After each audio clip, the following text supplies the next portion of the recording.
Hey everybody, Joseph Rothschild here, aka MBT, back with another episode of SMD, the quick and dirty way for filthy net deckers to no-skill their way to the top of the Master Duel ladder. Today we're taking a look at another NR deck, Inferno Tempest. But first, this video is sponsored by Yu-Gi-Oh! Pro Deck. Looking for a place that anyone can upload Master Duel decks and get feedback from the community? Want to give opening Master Packs a try without spending real money? Want to know the gem cost of a deck before you start building?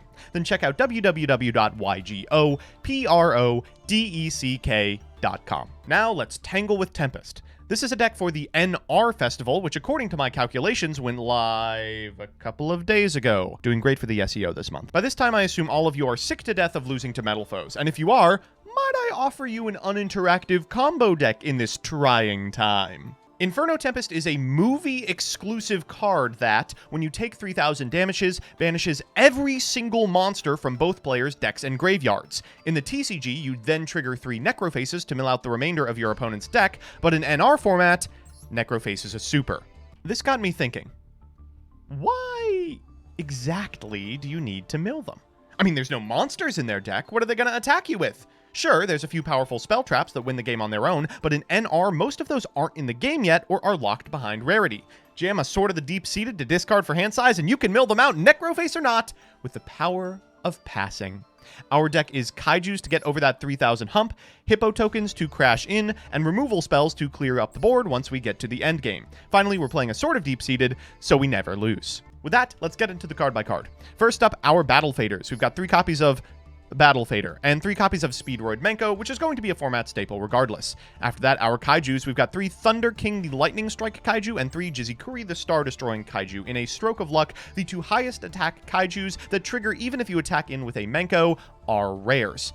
After that, we've got 3 copies of Magical Mallet, 3 copies of Leeching the Light. This is an alternate win con for this strategy. You can select a face-up light monster your opponent controls, either of the Kaijus, and then all face-up attack position monsters you control gain attack equal to the attack of the selected monster. So if you've summoned a bunch of tokens and put them in attack position, this is a ton of damage to your opponent's life points. 1 copy of Sword of Deep-Seated, double Kyoto Waterfront. We don't have ways to send cards to the graveyard, but our opponent will usually do that for us. At minimum, it's something that our opponent might have to remove lest we get too much advantage. We've got 3 copies of Inferno Tempest, of course the heart and soul of the deck, 3 copies of Hippo Carnival. If you're unfamiliar with this card, it summons 3 Hippo tokens, but they can't be tributed, and you can't special summon monsters from the extra deck while a Hippo token is in a monster zone. It also prevents your opponent from attacking things that aren't Hippo tokens the turn that it's activated. 3 copies of Super Hippo Carnival, which summons this Performapal Hippo from your deck, and then you can special summon as many Hippo tokens as possible, but again, they can't be tributed. Monsters your opponent controls can't target monsters for attacks for the rest of the turn, except Hippo tokens, and you can't summon monsters from the extra deck while a Hippo token is in the monster zone. We've got 3 Waboku, just to add an additional turn to our clock, 3 Torrential Tribute for when our opponent commits their last remaining monsters to the board, and 1 copy of Paleozoic Dinomicious as a good all-around clear spell. In the extra deck, we've got pretty much nothing. None of these cards are ever going to be summoned. Theoretically, we could make Monk of the Tenyi and So Cute Boss if we draw enough copies of Dinomicious, and of course, we are only playing 13 cards in case we jump into Ranked and our opponent is playing Banquet. Not available in NR, but you always need to be prepared.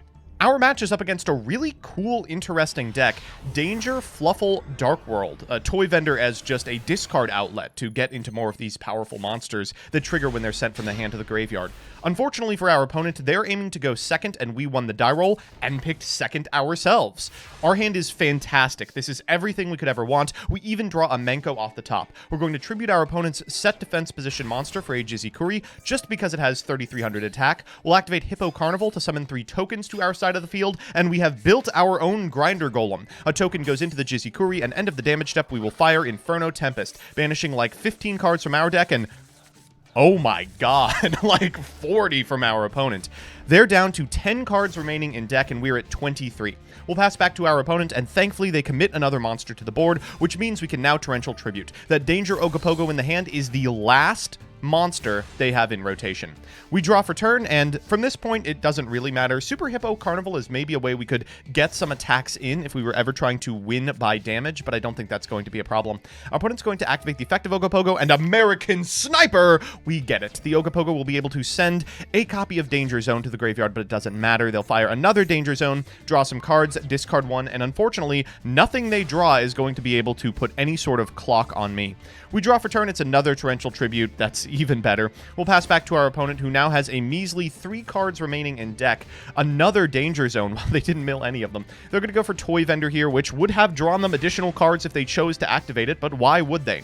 We draw for turn another Inferno Tempest. Here we're just kind of running out the clock. If they ever commit to anything, we can Torrential Tribute, and at this point we have enough Battle Faders that I think we're never going to be in danger of dying anyway. They draw another Brain Con. We draw for turn, and shockingly, it is another removal spell. This really closes the door on this. Even a very powerful spell trap that's continuous and wins the game on its own, something like Wave Motion wouldn't be able to do it now. They draw Lost Wind, fire off the Toy Vendor to accelerate the clock by 1 turn. It's another Toy Vendor. They are now out of cards. We'll pass turn and walk away with the victory. So we're back with the deck, and I know that looked super competent, but keep in mind, that was pretty much the best possible hand we could have drawn. This deck needs a Kaiju, which you have 8 ways of finding, a way to attack into the Kaiju, which you have 12 ways of finding, and unfortunately, an Inferno Tempest, which you only have 3 ways of finding.